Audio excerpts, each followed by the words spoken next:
Hi guys, one more video, and I promise you won't have to listen to me until maybe next week, but I wanted to walk you through citing the source that you look for in SIRS for the comparison contrast essay.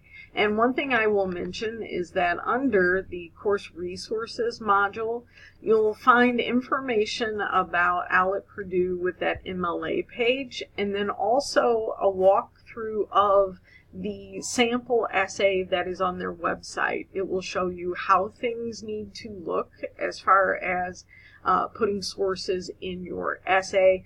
And if you haven't watched that, do watch it, because some of what I'm saying may or may not make sense if you've not seen or written a MLA style essay before.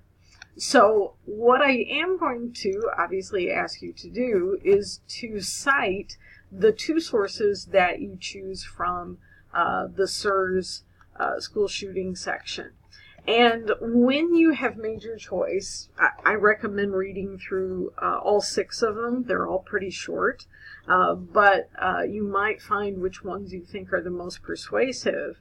And I'm going to go into viewpoint 2, and I've chosen the first article, which is "Armed Teachers Would Not Make Me Feel Safer." And you get the author's name, and then he's going to give you his opinion. Some things to always look for when you look at articles are things like who wrote it, where did it come from, what are the types of language that this writer is using. And up at the top, they let you know this is a CNN commentary, but if you scroll to the very bottom, after the summary, at the summary, you'll notice that this author is a survivor of the mass shooting at the Stoneman Douglas School in Parkland.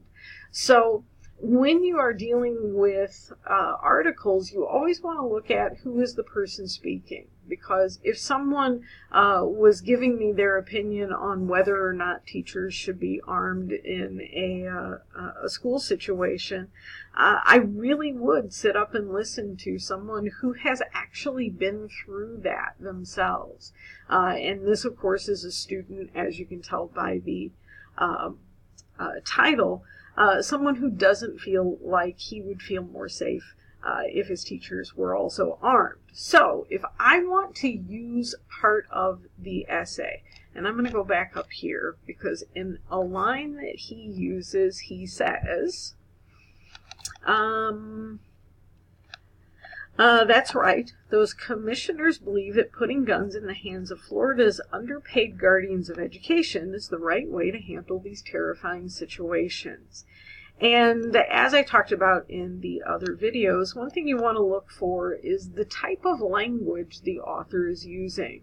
And I really like the phrase here, underpaid guardians of education, because to me what that signals is the student sees that he doesn't feel they're being paid enough to be teachers, let alone would they be paid enough to actually carry a gun with them when they are on school property. So that is the type of writing I want you to look for, and it's going to help you then key in on where does this author, in this case the student, stand on the issue and how is he presenting it. And I think that's some pretty powerful language to indicate exactly where he stands on the issue. So if I was writing my essay, a couple of things that I want to do now. One is I want to make sure that if I'm quoting my author, I quote him exactly.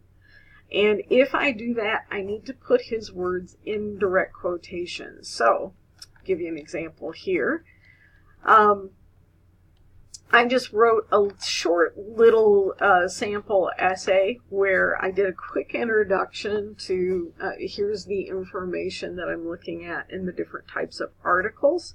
And then in my content, I simply wrote, In a recent CNN commentary, one of the Parkland shooting survivors pled the case that more guns are not the answer for various reasons. One of his concerns is the arming of teachers in school systems, and he worries that giving guns to, quote, underpaid guardians of education, end quote, will only complicate an already difficult issue. And you will notice that I didn't just throw a quote in there and not connect it to anything else. You do want to make sure that you show the reader how you are connecting that information with what you are trying to convey. The reason that you want to do that is because if you just throw a quote in there, which is a sentence from his article, and I can't quite tell how it's working in with the use of language, then it's completely lost on me as a reader. So I want to point out the specific line here that he's using. And the other thing that I want to do is make sure that then after this sentence, I go on to explain how I read that. And very specifically that he sees, once again, teachers as not being paid enough to teach, let alone to actually have a gun when they're on campus. So I'm going to come back to this in a second, but one of the other things that I have to do is I have to make a Works Cited page, and on that Works Cited page I need to make sure that I put the information from the article. So I'm going to go back to my article itself, and in CSRS and all the different databases, they will give you the MLA citation. You just have to make sure you get it into the right format. And for CSRS, it's pretty easy to find. All you got to do is scroll to the bottom, and there is your MLA citation. If you are using anything other than databases, do make sure you're using MLA 8. That is the most current version. So this is exactly what I need. All I have to do is click on copy. Then I'm going to go back to my Works Cited page and simply paste. I do want to paste where it says keep source formatting, because what that will do is it will ensure that if something is, in this case, italicized in the original citation, that it's also italicized on my page. So if you are working in something like Google Docs and you don't have that feature, do make sure you look at comparing what the MLA 8 citation is and what you have on your Works Cited page, and putting in things like italics if they didn't transfer with your copy paste.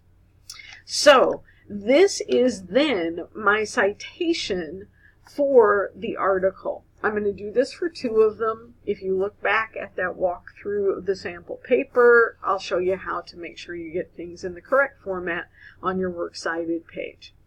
But one of the things that I do want to make sure that I do is if something's on my Works Cited page, I've also mentioned how to find that in my essay. So I've got my author's last name here, Caskey, and I'm going to go back up to the quote that I pulled from the article.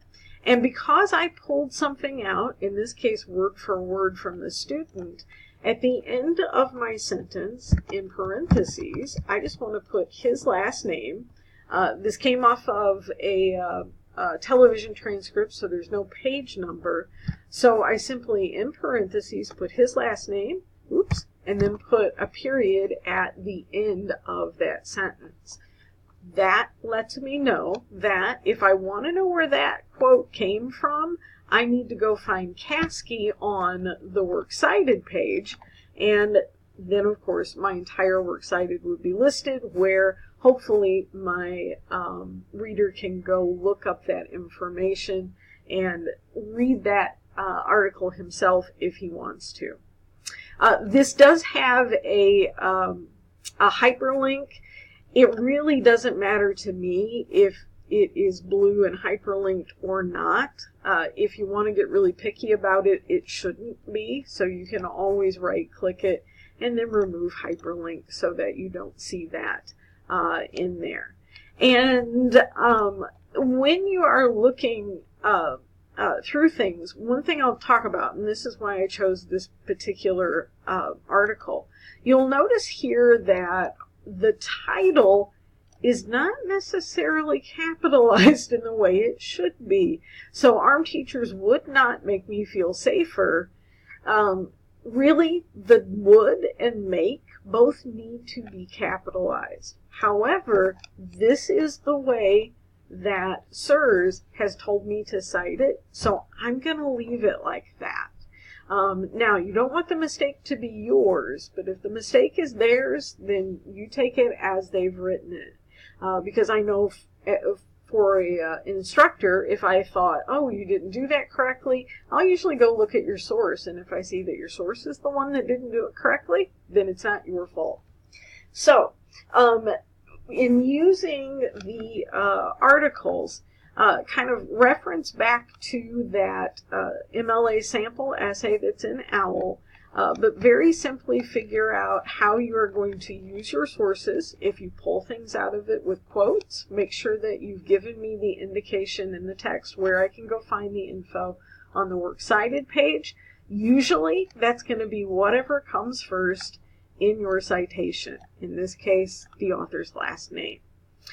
Any questions that you have about the citations, don't hesitate to email or message me. I know if you haven't done this before, it can be a little confusing. But once you get the hang of it, and especially once you are using the information given to you by the databases, it's pretty easy once it gets going. So that's how you do your citation for this one. If you need me, just yell.